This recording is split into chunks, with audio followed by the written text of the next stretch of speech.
Movie review of the Mitramandali Telugu movie.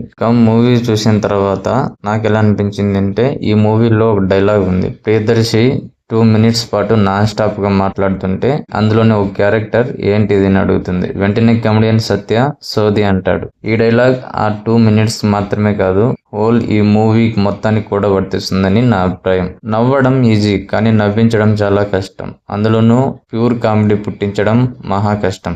ఇది comedy సినిమారా అని మనం లైట్ తీసుకుంటాం, కానీ ఆ కామెడీ కోసం రైటర్స్, డైరెక్టర్స్ అండ్ ఆర్టిస్టులు చాలా కష్టపడుతుంటారు. కామెడీకి టైమింగ్ చాలా ముఖ్యం, రైటింగ్ ఇంకా ఇంపార్టెంట్. ఇవి రెండు కుదిరిన కామెడీ పండించే స్కిల్స్ ఆ ఆర్టిస్టులకు ఉండాలి. సో ఇవన్నీ కరెక్ట్ గా వర్కౌట్ అయ్యి కామెడీ కూడా వర్కౌట్ అయితే మాత్రం థియేటర్లకు వెళ్ళిన ఆడియన్స్ ఫుల్ హ్యాపీ అవుతారు.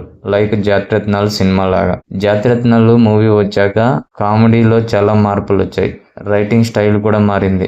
మిత్రమండలి టీజర్ ట్రైలర్ చూస్తే ఇదేదో జాతిరత్నాలు స్కూల్లా అని అనిపిస్తుంది. పైగా ఒక జాతిరత్నం ప్రియదర్శి ఇందులో హీరో. దానికి తోడు మంచి ఫామ్ లో ఉన్నాడు. తన కామెడీ టైమింగ్ కూడా చాలా బాగుంటుంది. ఇక సింపుల్ గా స్టోరీ లైన్ చెప్పాలంటే, కులం పిచ్చి బాగా ముదిరి ఆ ఏరియా ఎమ్మెల్యే సీటు కోసం గట్టిగా ప్రయత్నిస్తున్న నారాయణకి అనుకోని షాక్ తగులుతుంది. తన కూతురు ఎవరినో ప్రేమించి ఇంట్లో చెప్పా పెట్టకుండా వెళ్ళిపోతుంది. ఈ విషయం బయటికి చెప్తే తన పరువు పోతుందని నారాయణ ఎస్ఐ సాగర్ హెల్ప్ తీసుకుంటాడు. తన కూతుర్ని ఎలాగైనా తీసుకొచ్చి తన పరువు కాపాడాలని అతనికి చెబుతాడు. ఒక ఇంపార్టెంట్ క్యారెక్టర్ ద్వారా ఆ అమ్మాయి మిస్సింగ్ వెనుక నలుగురు ఫ్రెండ్స్ ఉన్నారన్న విషయం తెలుస్తుంది. ఈ నలుగురు ఆ ఊర్లో పని పాట లేకుండా తిరిగే జులై బ్యాచ్. వీళ్లకు అమ్మాయికి ఉన్న సంబంధం ఏమిటి? అమ్మాయి తప్పిపోయిందా, పారిపోయిందా, లేదంటే ప్రేమించి లేచిపోయిందా? ఎస్ఐ సాగర్ వీళ్ళని పట్టుకున్నాడా లేదా అన్నది మిగిలిన స్టోరీ.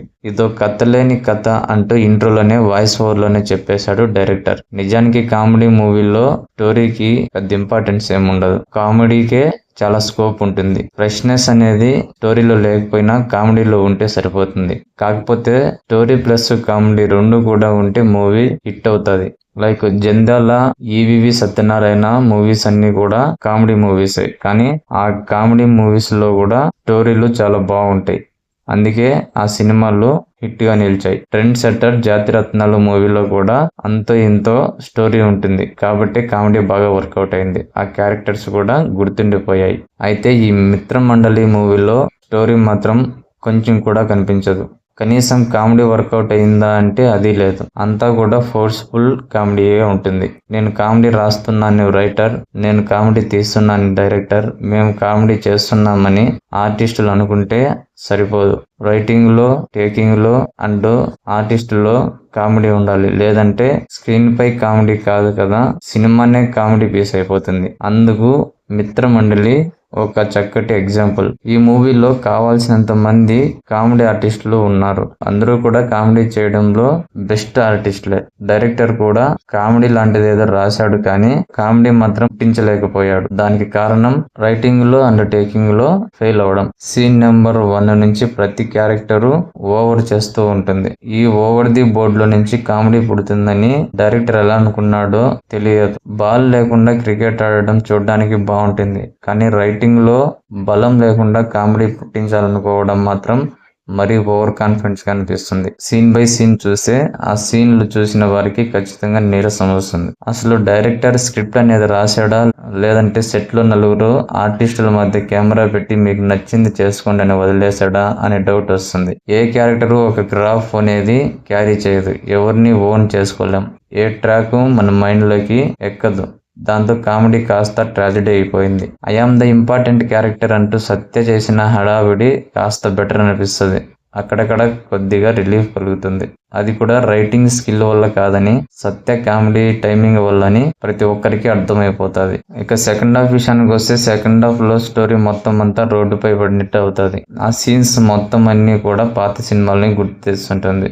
ఈ కులపిచ్చి క్యారెక్టర్ ఏదైతే ఉందో అది సామర్థ్య వర్గమన మూవీలోని కులశేఖర్ క్యారెక్టర్ కు కొనసాగింపులా ఉంటుంది తప్ప అదేదో కొత్తగా అనిపించదు. Social media star Niharika big screen పై సక్సెస్ అవ్వలేదు. తన లుక్స్ గానీ యాక్టింగ్ గానీ అంతంత మాత్రమే. హీరోయిన్ క్యారెక్టర్ కు రాంగ్ సెలక్షన్ అనిపించింది.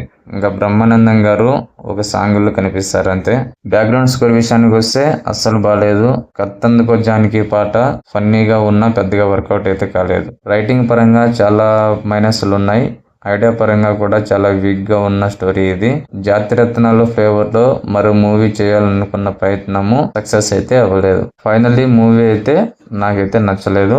అండ్ ఈ మూవీ చూసినా మీకు ఎలా అనిపించింది, మీ ఎక్స్పీరియన్స్ ని కామెంట్ రూపంలో తెలియజేయండి. అలాగే మూవీ అప్డేట్స్ మరియు రివ్యూస్ కోసం మన ఛానల్ ని సబ్స్క్రైబ్ చేసుకోండి.